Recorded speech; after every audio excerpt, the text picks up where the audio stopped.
messieurs, bonjour. Bienvenue sur ce nouvel épisode de votre rendez-vous citoyen, Instant Politique qui reçoit hebdomadairement des analystes politiques, des journalistes, des experts sur des questions d'ordre géopolitique et sur divers autres ordres. Aujourd'hui, nous allons nous appesantir sur un seul sujet. Un seul sujet fera le débat de nos discussions aujourd'hui. Et nous serons avec deux invités qui sont déjà à mes côtés. Aujourd'hui, nous allons parler de Bénin 2060 à la FIA, un monde de splendeur. Mais derrière les belles intentions, que cache réellement cette vision prospective? Est-elle une utopie bien ficelée ou un véritable plan d'action à long terme? Les partis politiques d'aujourd'hui peuvent-ils porter un projet qui engage ceux de demain? Ensemble, nous allons essayer de faire le débat avec mes invités. J'ai à ma gauche Monsieur Armand Freitas Videgla, vous êtes journaliste. Bonsoir. Bonsoir.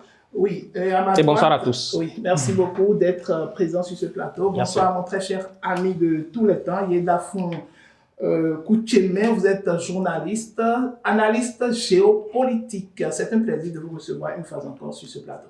Bonsoir Marc, et bonsoir à nos amis téléspectatrices et téléspectateurs. Oui, et à nos amis internautes surtout. Yeah. Aujourd'hui, nous allons parler d'un seul sujet, Bénin 2060 à la FIA, un monde de splendeur.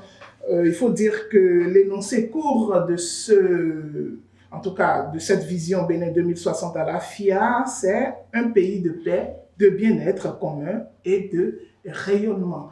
Ma première question va s'adresser à Armand Freitas Videgla. Alors, lorsque vous entendez Bénin 2060 à la FIA, alors qu'avant, on a déjà eu une autre vision qui couvrait jusqu'en 2025, alors, qu'est-ce qu'on peut avoir aujourd'hui qui nous va nous différencier quand même de l'ancienne vision qu'on a et également parler de cette vision aujourd'hui à la FIA? Merci beaucoup. Je crois qu'il faut aller juste un peu en arrière pour voir que nous avons effectivement eu une vision Bénin à la FIA 2025. Nous avons aussi eu, si on n'atteignait pas la vision à la FIA 2025, ce sera le Wahala. Yeah. Et Dieu merci, nous ne sommes pas dans le Wahala. Nous sommes toujours dans le Alafia. Mais la différence, c'est quoi? La différence, c'est que il y a un cadre juridique aujourd'hui qui encadre le document que nous avons. Contrairement à Bénin Vision 2025. Oui, parce que nous avons une loi qui accompagne la vision 2060. Oui. La vision 2060 qui est 35 ans du 1er janvier 2026. Oui, du 1er janvier 2026, je crois, à 2035, ça fait environ 10 ans, parce que la loi prévoit qu'il faut faire une évaluation décennale. Et avant l'évaluation décennale, il faut faire une revue quinquennale. Et donc, actuellement, ce qu'il faut retenir, c'est que nous allons vers les élections présidentielles, les élections tout court, parce que nous avons les élections présidentielles, les élections législatives et communales en même temps.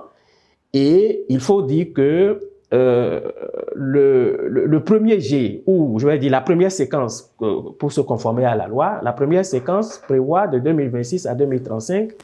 Et cette séquence est intitulée « Consolidation des acquis ». Et cela veut dire quoi? Cela veut dire que du moment où nous allons vers les élections actuellement, c'est que les programmes et les projets de société doivent s'arrimer à cette partie, à ce pan de la vision. Et si ça s'arrime à ce pan de la vision, nous sommes actuellement à quelques mois du dépôt des candidatures. De façon institutionnelle, tout a été déjà lancé pour que nous puissions avoir les élections.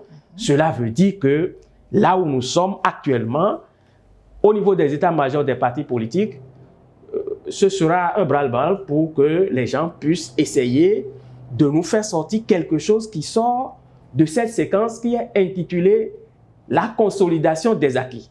Et encore que, il faut répertorier aussi ces acquis-là. Parce que si on ne fait pas le répertoire des acquis, c'est vrai que nous avons passé actuellement une dizaine d'années dans un schéma qui n'est pas mal, qui est une vision qui nous conforte un tout petit peu, mais nous devons essayer de faire un répertoire de ces acquis-là pour que ces acquis soient consolidés. Et ce que je veux faire remarquer, c'est que avant, on se dit, mais est-ce que le Bénin a des fondamentaux? Et si aujourd'hui, nous avons une séquence qui est la consolidation des acquis, cela veut dire que, quel que soit le gouvernement qui vient, nous avons déjà des fondamentaux sur lesquels ce gouvernement doit se baser pour continuer. Et ça veut dire que nous ne reviendrons pas à zéro comme d'habitude.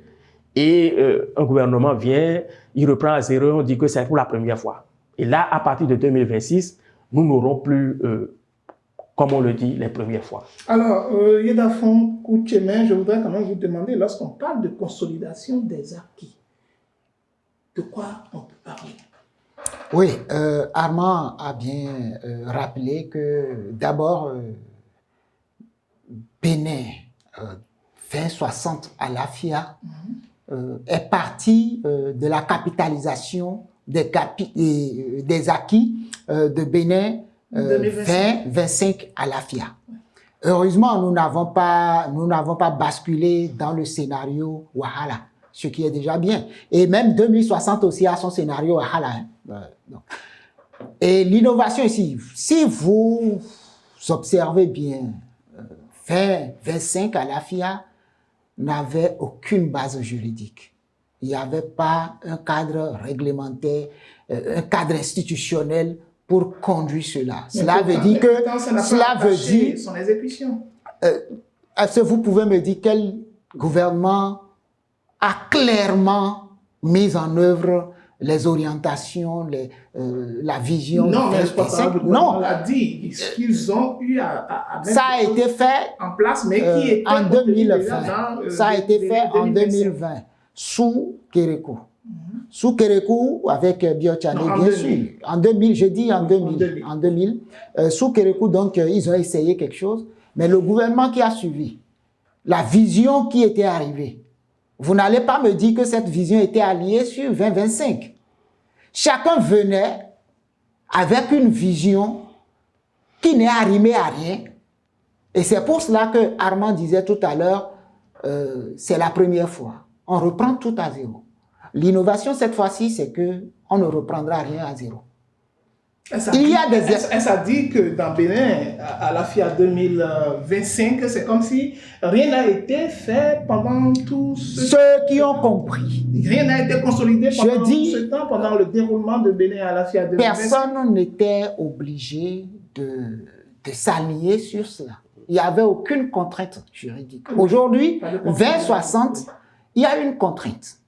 Et justement, la première décennie demande que nous consolidions les acquis que nous avons obtenus juste là. Ça veut dire quoi? Ça veut dire que quelque chose a été fait. 2025, tout ce qui a été fait juste là, oui, nous allons consolider.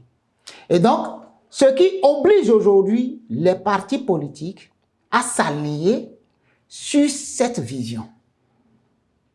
Les partis politiques vont traduire, vont décliner du moins ce pan, donc cette vision en projet, en programme, pour que, à l'arrivée, nous puissions être sûrs que quelque chose a été mis en œuvre. Oui, tout à l'heure, je vous demandais quels sont, citez-moi quelques exemples d'acquis, par exemple, par rapport à l'ancienne vision. Puisqu'on parle de consolidation des acquis, et s'il n'y avait pas des acquis, on ne parlera pas forcément de lorsque vous prenez, des avancées. Oui, lorsque vous prenez Vision 2060, vous allez remarquer que, en dehors de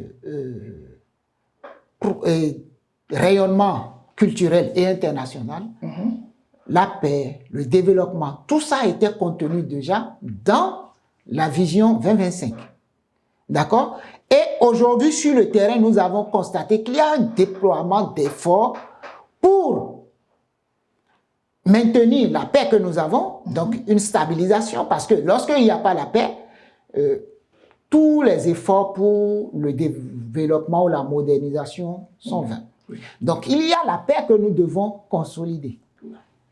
D'accord. Et quand on parle de consolider la paix, c'est toute action qui concourt à maintenir cette stabilité que nous avons.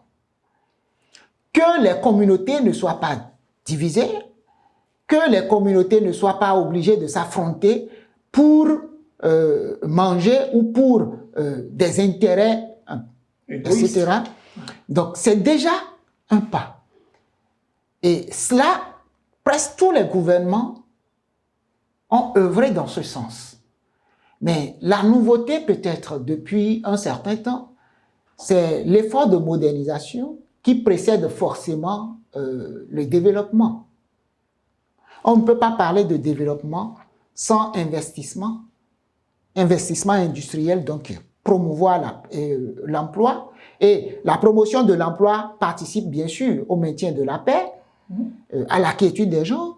Ça participe au développement des communautés, ainsi de suite. Donc, cet effort pour faciliter l'investissement au pays, pour faciliter la création d'emplois, ce sont des acquis, du moins, à consolider. Les efforts de modernisation pour attirer les investisseurs, au-delà des investisseurs, des gens qui ont envie de venir découvrir le Bénin, donc le tourisme. Et c'est pour cela que 2060 parle de rayonnement culturel et international. Et lorsque nous prenons ça,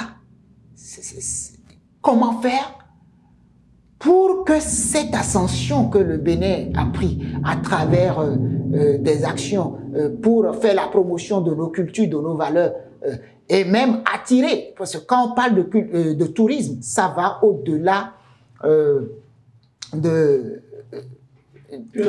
l'aspect mémoriel, culturel. Il y a le tourisme d'affaires, il y a le tourisme de santé et consort. Donc, tous ces aspects aujourd'hui sont pris en compte. Et il est demandé à tous les gouvernements qui vont venir à partir de 2026 de s'allier, non seulement pour consolider ces acquis, mais de trouver les moyens pour renforcer ces acquis. Donc, promouvoir les visions, promouvoir la vision à travers les axes stratégiques qui sont bien sûr 4, à travers les piliers et les objectifs. Et donc, en matière d'acquis, aujourd'hui, nous avons la paix. Quoique, au nord du Bénin, il y a un phénomène de groupe armé qui sévit. Comment faire pour que ce phénomène ne prenne pas d'ampleur? Ça fait partie de consolider les acquis. Comment faire pour réduire ce phénomène? Et puis, les zones où il n'y a pas ces genres de phénomènes, les zones où il n'y a pas d'attaque, les zones où il y a moins de criminalité. Parce que lorsqu'on parle de paix, c'est aussi la criminalité. Et aujourd'hui, le Bénin fait partie des pays, même dans la sous-région, où le taux de criminalité est très faible. Comment faire pour que ce taux descende plus? Ça fait partie des rapidement, je vais revenir tout à l'heure à vous. Je repose la même question à mon frère Itaz. Par rapport à la considération des acquis, qu'est-ce que vous retenez, par exemple, qu'on peut considérer aujourd'hui comme acquis et qu'on doit consolider et mettre également en valeur ou continuer également à pouvoir pérenniser ces acquis-là? Non, je crois que nous devons aller sur deux pans. Le premier pan, nous avons les réformes. Oui. Nous avons les réformes. Les réformes au plan matériel, je le dis comme ça, ou au plan immatériel. Vous prenez par exemple, je dis au plan matériel et immatériel, les réformes au niveau de l'état civil. Oui. Les réformes au niveau de l'état civil. La création de l'ANIP. Oui. Et la digitalisation. Tout à fait. Et donc, je voudrais même parler même de cet effort que nous avons eu pendant quelque temps de la numérisation. Vous savez, cet effort nous a permis quand même de lutter contre la corruption. Il faut aller un tout petit peu dans le fond pour savoir ce qui se passe. Vous voyez le développement, par exemple, des services publics, la digitalisation au niveau des services publics. Oui. Au niveau du ministère de la Justice, par exemple, au niveau de beaucoup d'autres ministères. Voilà, nous payons par exemple nos factures aujourd'hui avec un petit clic. Oui. ça ne dure qu'à peine 1 à 2 minutes. Vous voyez, si vous êtes né à Nati Tengou, vous pouvez demander aujourd'hui votre casier judiciaire, bien que vous soyez à Cotonou. Alors qu'à une époque donnée, il faut se déplacer pour aller à Nati Tengou et tout ça. Et voilà. Et donc, sur tous ces pans, je crois que nous avons des acquis à consolider. Et non seulement nous avons des acquis à consolider, nous devons sécuriser les data centers. Parce qu'aujourd'hui, dans notre pays, il y a, je vais dire, où je me tais sur ça, un certain nombre de réactions, non seulement ça, mais il y a un certain nombre de réactions de nos compatriotes que moi je comprends très bien, mais quand même, qui est issu de cette dématérialisation-là aujourd'hui. Et donc, dès que nous allons changer de gouvernement, qu'est-ce qui va se passer? Moi, c'était mon inquiétude. Je me disais, mais écoutez, qu'est-ce qui va se passer dès que nous allons changer de gouvernement? Est-ce que ceux-là ne vont pas s'attaquer au data center? Est-ce qu'il n'y aura pas de lenteur au niveau de la connexion Internet? De la sécurisation dont vous parlez. Au niveau de la connexion Internet, pour qu'on nous dise, oui, vraiment, la connexion Internet pose problème. Il y a ceci, il y a cela. Non, des étrangers sont venus gérer ceci, cela. Ils sont partis avec les clés et autres. Et voilà, on retombe dans cette affaire où vous allez faire la queue devant les recettes de la SBE, les recettes de la SONEB et tout, et vous passez tout votre temps et vous n'êtes pas satisfait. Et donc, à ce niveau, nous devons travailler pour véritablement consolider les acquis. Nous prenons par exemple le cadre de vie. Nous avons un cadre de vie qui a quand même changé ces derniers temps. Et quand nous sommes conscients que notre cadre de vie a changé, c'est qu'il y a un certain nombre de projets. Je prends le projet, par exemple, l'asphaltage. Oui. Un projet phare du gouvernement. Et nous avons des acquis à ce niveau à consolider. Pourquoi? Parce que les projets ont des phases, à plusieurs phases. Et donc, si nous consolidons ces acquis-là, c'est que si nous sommes à la première phase d'un programme, nous devons aller à la deuxième phase de ce programme-là et aller à la troisième phase, à la cinquième, à la sixième, et tout ça pour quand même faciliter un peu nos déplacements pour gérer notre cadre de vie, notre environnement, les questions d'assainissement et tout ça. Et donc, sur ces plans-là, nous devons consolider effectivement les acquis. C'est quand même très important pour que nous puissions. Sur le plan infrastructurel, nous avons eu des efforts quand même ces dernières années, et nous avons quand même des infrastructures qui nous surprennent même. Et donc, il faut quand même consolider et aller au-delà, parce que il se fait qu'il y a peut-être certaines infrastructures qui sont prêtes et d'autres qui ne sont pas totalement prêtes, et d'autres qui sont prêtes pour que les usagers puissent, pour que les usagers, je ne vais pas dire en font usage, mais je le dis comme ça pour que nous puissions les utiliser. Et donc, si nous sommes à une première phase de ces choses-là, c'est qu'il faut consolider la première phase et aller à la deuxième, à la troisième, à la quatrième phase.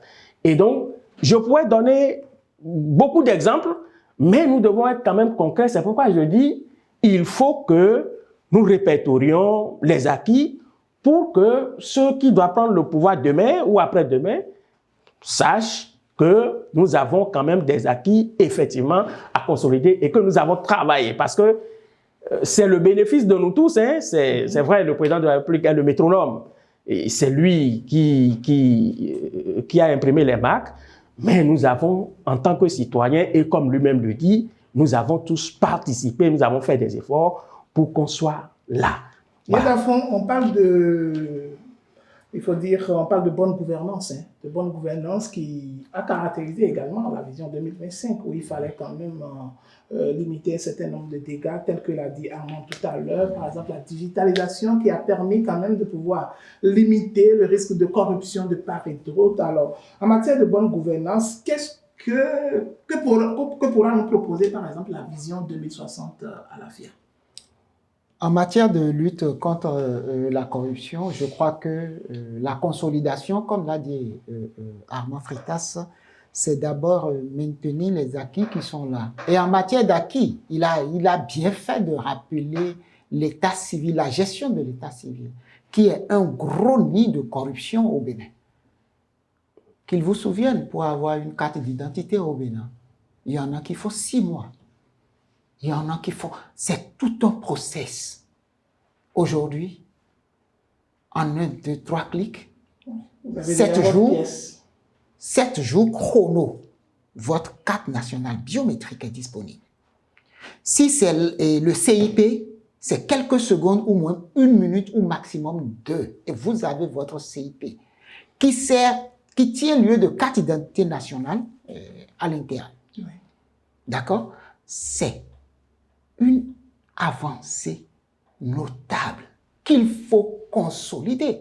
Et consolider cet acquis, c'est faire en sorte que des problèmes liés à la connectivité, donc des problèmes techniques, ne surgissent pas pour nous contraindre à revenir à la case départ. Donc, lorsqu'on parle de case départ chaque fois, c'est aussi cela. Puisque lorsque les actions ou les réformes initiées par un gouvernement ne vont pas dans la logique de ceux qui s'opposent à sa vision, lorsqu'ils parviennent à prendre le pouvoir, la première des choses, c'est comment remettre en cause ces réformes. Mais lorsqu'il y a une loi qui vous oblige à consolider les acquis, on ne dit pas de maintenir ce qui est mal fait, mais ce qui est bien fait, de consolider ces acquis. On est obligé au Bénin désormais de faire en sorte d'améliorer le niveau d'accès à la connexion Internet pour que tout le monde puisse accéder facilement à ces services. Et au-delà de la NIP, aujourd'hui, il y a des taxes, des frais que nous payons avant, on s'aligne au niveau du trésor ou c'est au niveau des banques. Aujourd'hui, à partir de votre terminal téléphonique, vous réglez en quelques clics ces problèmes. Oui. Est-ce que nous allons revenir sur ces acquis? La réponse est non. Donc, c'est déjà des acquis qu'il faut consolider. Mais lorsque vous parlez, par exemple, de cette loi, par exemple, qui, contrairement à la vision 2025, qui n'était pas régie par un cadre juridique, aujourd'hui, Bénin 2060 à l'AFIA est régie par un cadre juridique. Mais le piège, lorsqu'on sait qu'on est à la veille des élections, c'est-à-dire de 2026 par exemple, et que si éventuellement le pouvoir changeait demain, par exemple, puisque normalement l'actuel chef d'État ne sera plus candidat aux élections présidentielles.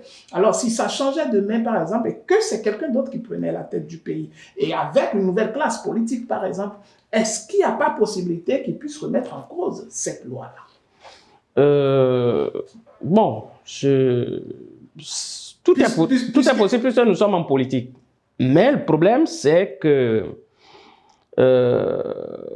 avant de remettre en cause, nous devons avoir une proposition. Exactement. Une proposition peut remettre en cause, une autre proposition peut remettre en cause. Il y a une autre relecture de cette loi-là. Tout à fait. Oui. Tout est possible parce que c'est passé par le Parlement. Et quand c'est passé par le Parlement, pour que la loi soit remise en cause, il faut une autre. Oui. Parce que souvent on dit, il y a un français qu'on utilise très souvent pour dire que, j'ai oublié que cette loi est abrogée, pour dire qu'il y a une nouvelle loi. Disposition antérieure. Voilà. Et donc, contraire. Voilà. Et donc, c'est le français, ça. Et donc, si nous avons d'autres dispositions qui viennent pour améliorer la loi, ce n'est pas un problème. Mais ce qu'il faut dire, c'est que nous avons notre bréviaire actuellement et nous devons nous en procurer. Bon, pas acheter. Nous avons le document que tout le monde doit avoir. Que vous soyez journaliste, que vous soyez enseignant, que vous soyez médecin et tout ça, nous devons avoir ce document.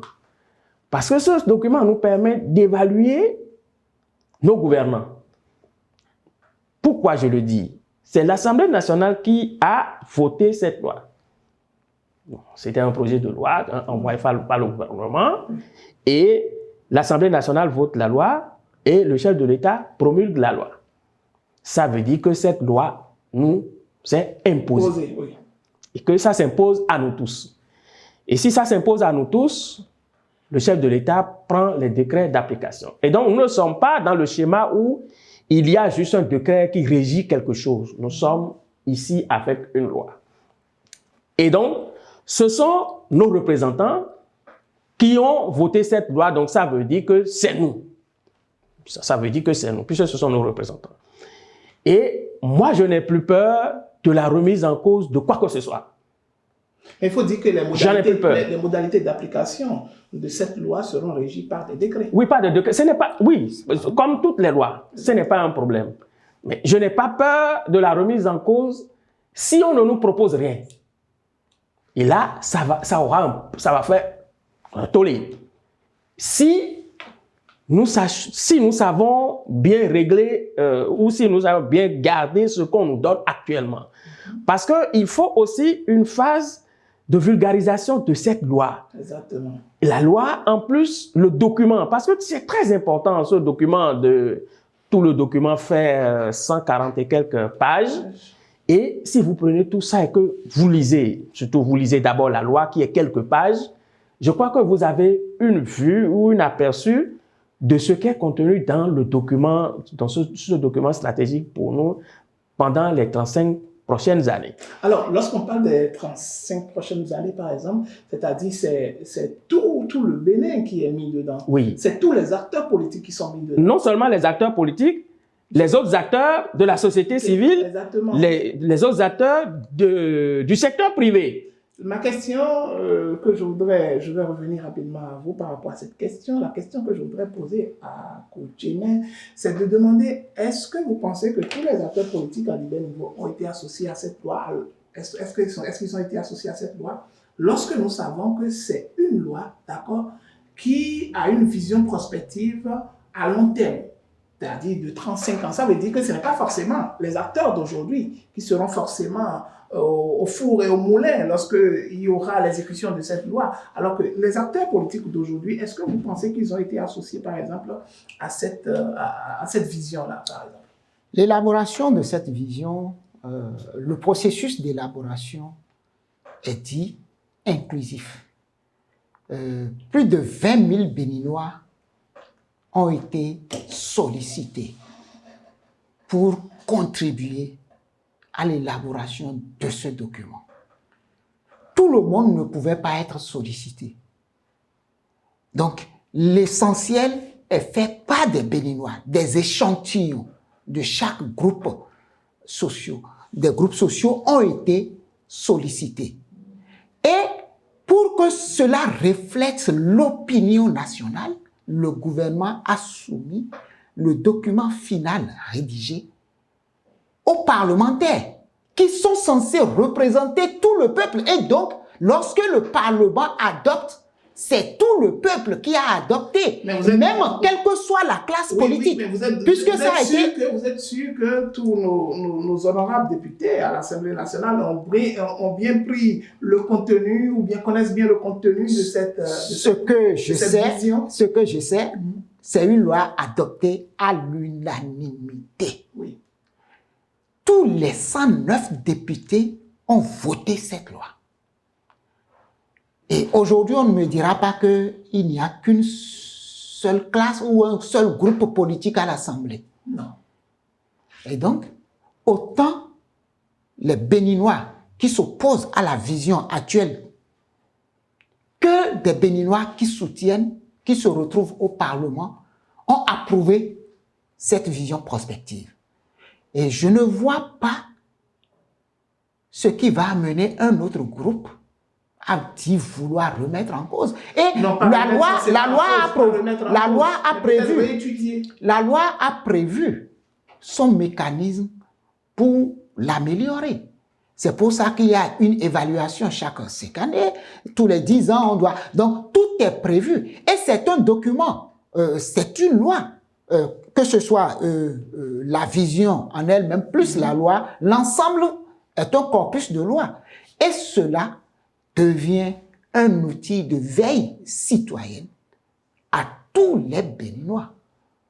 Parce qu'ensemble, nous avons décidé de ce que nous allons faire de notre pays pendant les 35 prochaines années. Et nous savons que dans les 10 prochaines années, nous sommes dans la phase consolidation des acquis. Donc, lorsqu'un gouvernement vient et ne se met pas dans la dynamique de la consolidation des acquis, nous sommes en droit de lui dire, ce n'est pas ce que nous avons prévu. Vous n'avez pas le droit de faire cela.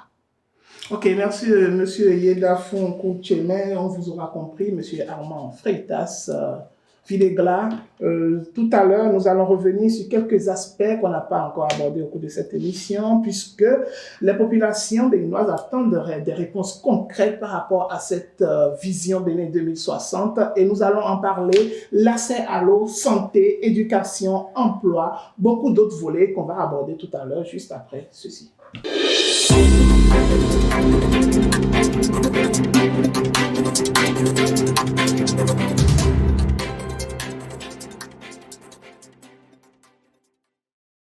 Merci de rester toujours connecté à notre émission. Nous allons continuer et tout de suite, nous allons toujours rester dans la même dynamique. Bénin 2060 à la FIA, un monde de splendeur. On parle de 4 piliers, de 9 orientations stratégiques et de 15 objectifs stratégiques. Mais après cela, quel impact sur les citoyens? C'est à ça que je vais demander à mes invités. Comment est-ce qu'on peut quand même ressentir Bénin Vision 2060 sur la vie des citoyens béninois lorsqu'on parle aujourd'hui, par exemple, en termes de santé, par exemple, M.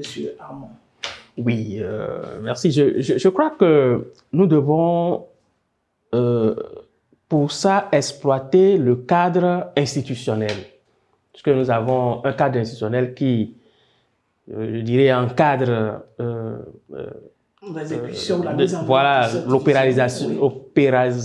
l'opérationnalisation, j'y arriverai, de cette vision 2060. Et donc, nous avons, je crois, une commission en charge de la prospective au sein du Conseil national de la planification. Oui. Et nous avons aussi un secrétariat permanent, un secrétariat technique permanent au sein du conseil, du même conseil. Et nous avons, dans les étapes, une revue quinquennale, donc une revue sur 5 ans. Et la revue permettra de voir les performances, là où on est, là où on devait être, les indicateurs et tout ça. Et donc, au vu de ça, je crois que l'État peut déjà mesurer l'impact déjà sur les populations, sur les ménages et tout ça. Et nous avons, après la revue quinquennale, nous avons l'évaluation maintenant qui est décennale. Et ça fait de façon globale. Et je crois que au niveau déjà de la revue, qui est quinquennale, nous devons prendre quelque chose. Ce que nous devons prendre, c'est, je constate que c'est déjà un mandat présidentiel. C'est ce que je vois. Oui, exactement. Un mandat présidentiel. Respecte le canevas, voilà, le canevas d'un mandat présidentiel. Oui. C'est quand même très bien. Et je crois, la loi dit que, si ce n'est pas ça, vous allez me corriger, que les rapports, ou bien le rapport de cette revue doit être disponible 6 mois avant l'année électorale. Oui. Ouais, c'est quand même très stratégique. C'est quand même bien vu. Et peut-être que, à tête reposée, dès qu'on va lire aussi, on va essayer de déceler un tout petit peu les failles de cette loi. Et donc, si nous sommes à 6 mois et que nous avons le rapport, c'est que nous devons décrypter le rapport pour voir comment est-ce que le mandat présidentiel nous a impacté. Et si ce mandat présidentiel nous impacte, que ce soit d'une manière positive ou d'une manière négative, c'est que nous le saurons. Et si on le sait, c'est que le gouvernement qui a fait 5 ans au pouvoir sera jugé. On juge ce gouvernement par rapport à ce rapport pour dire, mais écoute, nous sommes là, tu es venu, tu t'es inspiré de notre vision et de la séquence de la vision, et voilà le résultat que nous avons. Si nous avons ce résultat, normalement, cela nous permettra de renouveler ou non le mandat de ce gouvernement. Mais qu'est-ce qui se passe et qu'est-ce qui va se passer en réalité? Parce qu'il faut faire un travail. Et ce travail doit être un travail peut-être d'alphabétisation pour que nous soyons tous au même niveau d'information. Oui. Et si nous ne sommes pas au même niveau d'information, vous parlez par exemple de la santé. C'est quand même très important, la santé. Aujourd'hui, si nous avons fait des efforts, je crois que la Banque mondiale a signalé qu'au niveau de la santé, nous avons fait quelques efforts, malgré ce qui reste à faire pour nous, au niveau des ménages et tout ça, à régler. Cela signifie que à partir de 2026, à partir de 2026, janvier, nous allons mesurer, par exemple, les performances du gouvernement qui vient au niveau de la santé. Nous avons eu le rapport par rapport à nos performances que nous avons eu il y a quelques années. Nous sommes à X performances et vous devez nous amener à au moins X plus 1 ou X plus 2 performances pour que nous sachions que quand même, nous vivons quand même relativement bien dans le pays. Ouais. Et donc, tout ça fait que la vision des partis politiques doit être une vision claire.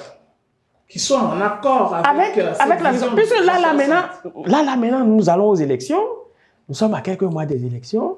Au niveau institutionnel, nous avons mis tout en œuvre. La Sénat qui a déjà envoyé tout le calendrier et tout ça. Les conditions. Voilà. Un certain nombre de choses. Mais au niveau politique, au niveau de ceux qui se préparent à nous gérer, nous ne voyons absolument rien. Sauf qu'au niveau du gouvernement qui travaille, nous allons juger le gouvernement par rapport au travail fait, mais de l'autre côté de l'opposition, nous ne voyons absolument rien. Alors que l'opposition devait être quand même, c'est vrai que nous ne sommes pas venus ici pour faire le procès de l'opposition, mais l'opposition doit être quand même une vision.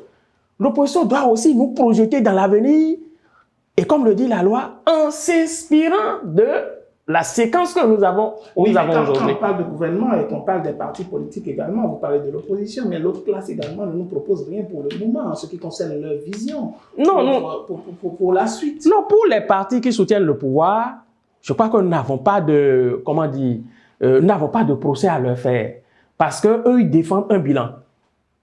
Ils soutiennent un chef charismatique qui est au pouvoir et qui fait le travail. Mais après ça, eux, ils ne peuvent que s'accrocher à ça pour dire, voilà, c'est politique. Voilà ce que notre patron vous a fait et nous l'avons soutenu.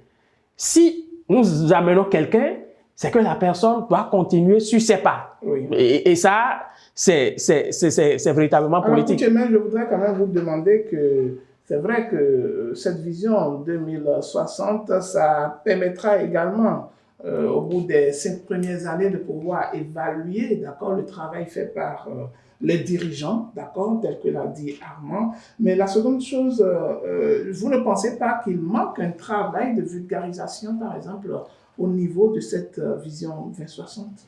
Merci beaucoup. Je crois que c'est trop tôt de parler de manque de travail de vulgarisation.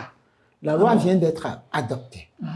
Et pour quelqu'un comme moi qui a suivi 2025, la dissémination, ça a été fait sur 4 à 5 ans. Ça veut dire que ça ne correspond pas avec tout ce qui est dit dans la loi et qu'a souligné M. Armand tout à l'heure. Ça veut dire qu'il faudra qu'on attende 5 ans d'abord? Non, je vous explique. La loi vient d'être adoptée, promulguée. C'est censé, si c'est disponible et que vous et moi nous l'avons, c'est que ça a été publié déjà au journal officiel. C'est déjà une façon de vulgariser, de disséminer. Le journal officiel... Mais on n'a pas le contenu. On a le contenu parce qu'on a l'ensemble de la loi. Nous avons la partie loi et le document. C'est un document de 149 pages. Vous l'avez lu? Ça, c'est un travail entre vous et moi. C'est pourquoi je parle. Nous sommes en train de lire. Nous n'avons pas tout lu. Je parle de l'aspect de vulgarisation. Oui, mais la vulgarisation, est-ce que vous convenez avec moi que c'est de la communication? Exactement. Et qu'une loi qui est votée il y a à peine un mois, on ne peut pas déjà tout faire. C'est trop facile. La preuve, on a dit, et je crois que Armand a bien fait de rappeler que l'évaluation ou tout ce qui doit être fait pour les 5 ans, c'est au moins 6 mois avant l'année électorale. Et si vous observez bien, la loi même a été adoptée 6 mois avant l'année électorale. D'accord? Et on ne peut pas vulgariser une loi qu'on n'a pas adoptée, une loi qui n'est pas promulguée. Maintenant que c'est promulgué, parce que... Ça a été déjà fait. Mais ça a été fait quand? Regardez la date inscrite sur la loi. Oui. On ne peut pas dire qu'on est déjà en retard. Non, on ne le dit pas. On ne le dit pas, mais je vous demande, est-ce qu'il n'est pas normal qu'on puisse vulgariser cette loi alors qu'on sait... C'est pour ça que je vous ai rappelé. Alors qu'on sait par exemple qu'aujourd'hui, nous sommes à la veille, d'accord, des élections. Et on sait que chaque parti politique, par exemple, doit quand même se baser, d'accord, sur les éléments qui sont contenus dans cette vision 2060. Non, notamment la première séquence. Exactement. Qui finit en 2035, par exemple. Au niveau de la première séquence. Alors, intitulée Consolidation des acquis. Voilà. Donc, dans ce cas, je parle principalement de cet aspect-là. Est-ce qu'il ne faudrait pas déjà commencer par faire la vulgarisation? Parce que si on ne le fait pas, est-ce que les populations auront le temps de pouvoir évaluer ce que les partis politiques vont leur proposer pour les prochaines élections, puisque déjà, quand on va rentrer dans la fièvre des élections, plus personne n'aura forcément le temps de pouvoir quand même mieux faire lire cette loi, mieux faire comprendre les dispositions de cette loi à la classe. Oui, vous n'avez pas tort. Vous n'avez pas tort. Le problème, c'est au niveau des partis politiques. Vous savez, nous avons, je vais dire, nous sommes scindés en deux. Il y a une partie un peu, je vais dire, une partie de l'élite. Oui. Encore qu'il faudra essayer de voir. Oui. Et puis, nous avons, ça veut dire que ça fait 3 parties. Nous avons une partie de l'élite, nous avons les intermédiaires, qui sont un peu au milieu. Et puis, nous avons la basse classe. Bon, je ne sais pas péjoratif, mais nous avons une basse classe qui n'est pas du tout alphabétisée. Et qui même, je vais même dire nous tous, des fois nous ignorons tout ce qui est loi. Oui. Et c'est quand ça s'impose à nous qu'on se dit, ah bon, il y a une loi, il y a ceci ou bien il y a cela. Donc, c'est vrai qu'un travail de vulgarisation devrait normalement commencer parce que c'est vrai que la loi a été promulguée le 10 juillet. Oui. Le 10 juillet. Nous sommes le 28 ou le 29 aujourd'hui.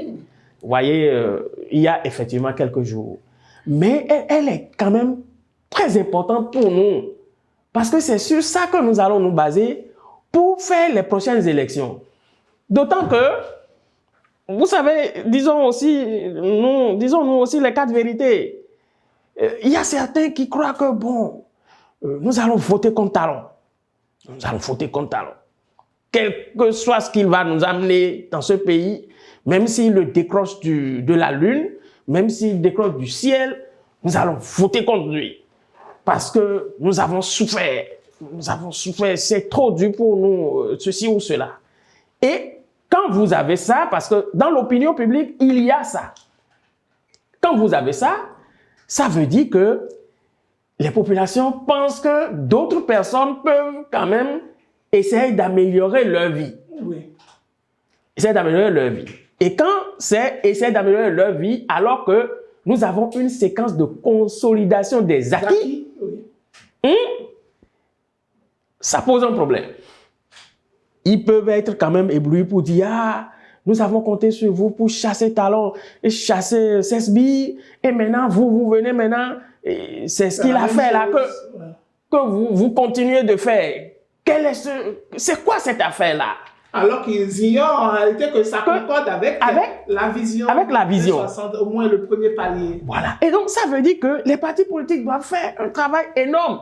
Surtout ceux qui pensent qu'ils sont dans cette propension-là et qui sont être un peu en pole position et ceux dont l'opinion est favorable pour prendre le pouvoir. doivent faire très attention en leur disant « Ah, nous avons une vision actuellement et voilà ce que nous dit la vision. » Et peut-être que quand ces partis politiques vont se taire, c'est peut-être qu'ils veulent nous proposer autre chose. Et là, nous rentrons un tout petit peu dans l'instabilité. Non seulement instabilité, c'est que nous-mêmes ne serons pas cohérents avec ce que nous avons eu. Et donc, vous avez tout à fait raison. Et comme je le dis, des gens vont dire, ah oui, oh, tout ce que Talon a fait là, quand ils vont venir là, ils vont barrer tout ça et ils vont nous proposer autre chose ou bien nous allons revenir à la manière dont je prends par exemple les sociétés d'État. Il y a quelques sociétés d'État qui sont en gestion déléguée. Oui. En gestion déléguée. Il dit, oh voilà, et ce sont les étrangers qui viennent prendre leur part et tout ça, et qui viennent nous diriger. Et quand les autres là vont venir, vous allez voir ce qui va se passer. Ils vont chasser tous ces étrangers-là de notre pays. C'est ce qui est idéal pour cette vision Bénin. Et voilà, donc nous sommes, pour certaines sociétés en gestion déléguée, nous voulons consolider les acquis. Est-ce que nous continuons avec la gestion déléguée, puisque c'est un contrat? Oui. Est-ce que on ne sait pas combien, est-ce que ça dure? C'est vrai que les hommes politiques le savent. Mais tout ce temps-là, est-ce qu'il faut rompre les contrats pour aller du côté de la justice et tout ça, ou est-ce qu'il faut poursuivre sur ce chemin pour voir si on peut améliorer la manière dont c'est fait? Et donc, s'ils ne sont pas tous au même niveau d'information, comme vous le dites, ça posera effectivement un problème. Voilà. Alors, écoutez, mais alors, qu'est-ce que vous pourrez proposer alors au gouvernement, puisque c'est eux qui ont émis cette proposition, qui ont contribué, d'accord, à la mise en œuvre de cette loi. Qu'est-ce que vous pourrez leur proposer aujourd'hui à faire pour pouvoir mieux mettre en valeur cette loi Bénin 2060 à la FIA, surtout en ce qui concerne le premier volet, consolidation des acquis? Je voudrais revenir sur le fait que en matière de communication, en matière de vulgarisation, comme on a commencé par le dire, il faut faire attention. La loi vient d'être promulguée, je l'ai dit, mais c'est déjà publié au journal officiel. Ce qui suppose que tous les Béninois sont censés connaître ça. Non, mais vous connaissez la réalité. S'il vous plaît, laissez-moi aller. Ça, la réalité est là. Ça veut dire qu'un travail, si aujourd'hui, l'innovation a voulu que cette vision prospective soit adoptée sous forme de loi, c'est pour que cela soit ancré et que cela suive une certaine cohérence. Et quand vous décortiquez la loi, vous notez un certain nombre de cohérences, d'échéances qui font qu'on a l'impression que c'est lié aux échéances électorales. D'accord? Et en matière de communication, on ne peut pas dire. Et c'est pour cela que j'ai dit, il faut se référer à ce qui a été fait dans les années 2000, 2003, 2004, 2005, ce qui a été fait. C'est vrai, à l'époque, c'était le ministère du Développement. Le ministère du Plan. Le ministère du Plan à l'époque, qui avait coordonné les choses et ils ont réuni des gens pour faire la dissémination. Mais aujourd'hui déjà, nous avons le journal officiel qui a commencé. Et je vous ai dit, j'ai dit ici sur ce plateau, que c'est un document de veille citoyenne. Donc, société civile, tout le monde doit s'approprier ce document et en parler. Parce que si vous comptez sur la classe politique, elle ne le fera pas. Parce que si la classe politique a intérêt à ce que le peuple soit ignorant pour mieux le manipuler. Oui, et donc, en matière de veille citoyenne, nous faisons déjà ce que vous dites sur ce plateau, en parlant de cette loi, en rappelant aux gens, en disant à ceux qui nous suivent que désormais, tous les partis politiques qui viendront vers eux doivent proposer des projets qui doivent être en cohérence avec cette loi. Oui, écoutez, on vous aura compris, on est déjà presque à la fin de cette émission déjà. C'est vrai que, tel qu'on le dit, cette vulgarisation, ça ne passera pas seulement par ceux qui ont mis cette loi en place, mais c'est tous les acteurs à divers niveaux qui doivent contribuer quand même à pouvoir vulgariser cette loi s'ils ont réellement les contenus. Le contenu doit être accessible à tout le monde pour qu'on puisse chacun à notre niveau, comme on le fait aujourd'hui par exemple, permettre à ce que les citoyens soient informés vis-à-vis de cette loi et qu'il faut décentraliser également au niveau des zones communautaires pour que même le Béninois lambda puisse avoir cette information dans sa langue locale. Alors, mesdames et messieurs, c'est ainsi que finit cette émission. C'est vrai que j'aurais aimé vous donner quelques mots de fin, mais je n'ai plus le temps nécessaire. Il faut rappeler qu'au-delà du rêve, il y a la réalité. Le Bénin 2060 à la FIA ne pourra réussir que s'il devient un pacte national porté par toutes les forces vives du pays et non une simple promesse de campagne. Merci à nos invités, merci à vous Armand Freitas, Vidécla, merci à vous Yéda Fonkou Tchémé, c'est un plaisir de vous recevoir. À vous téléspectateurs et internautes, ce fut un plaisir. Rendez-vous à la semaine prochaine pour une autre émission. Restez connectés.